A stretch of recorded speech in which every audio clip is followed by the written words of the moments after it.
Правительству Великобритании пока неизвестно, кто организовал глобальную кибератаку, поразившую, в числе прочего, национальную систему здравоохранения страны.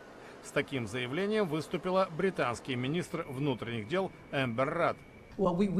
Пока мы не комментируем это событие. Однако Национальное агентство по борьбе с преступностью и Национальное агентство кибербезопасности работают над тем, чтобы выяснить, кто осуществил атаку. По ее словам, Министерство здравоохранения должно извлечь уроки из этого происшествия. Министр отметила, что пока нет информации об утечке личных данных пациентов. Было бы неверно концентрировать все внимание на тех вредоносных программах, что атаковали национальную систему здравоохранения. Это атака международного масштаба. Реакция в Британии оказалась адекватной, и я надеюсь, мы сможем и дальше отражать такие атаки. Британский национальный центр кибербезопасности, который в начале года открывала королева Елизавета II, делает все, что в его силах для скорейшего восстановления нормальной работы медицинских учреждений и других пострадавших организаций.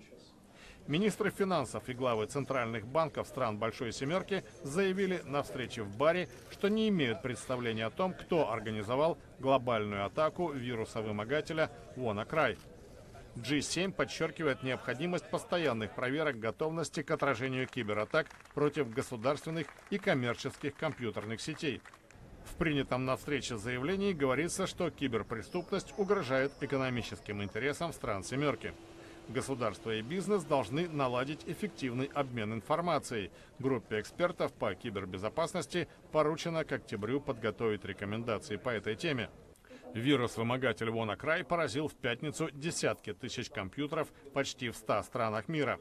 Вредоносная программа содержалась в электронных счетах, предложениях о работе, предупреждениях об угрозах безопасности компьютеров и в других внешне безобидных файлах. Во избежание уничтожения данных злоумышленники требовали от пострадавших выкуп в размере от $300 до $600. Специалистам по борьбе с вирусами удалось приостановить распространение опасной программы.